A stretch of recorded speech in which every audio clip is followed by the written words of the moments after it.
Nag-drop out na bilang presidential nominee ng Democrat si US President Joe Biden.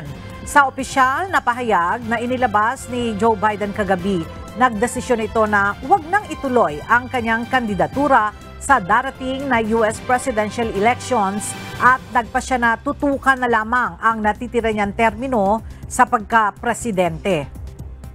Ayon kay Biden, isang malaking karangalan na pamunuan ang mga mamamayan ng Amerika kung saan binanggit din ito ang ilan sa kanyang mga accomplishment gaya na lamang ng pagpapababa sa prescription drug costs para sa mga senior, pagpapalawig sa affordable health care, pagpasa ng gun safety law at iba pa. Kasunod ng kanyang pag-drop out, iniendorso naman ni Biden si Vice President Kamala Harris bilang susunod na pambato ng Democrat Party para sa darating na US presidential elections. Labis namang pinasalamatin ni VP Harris ang endorsement at suporta sa kanya ni Biden at nangakong ipapanalo ang kanyang nominasyon bilang susunod na US President.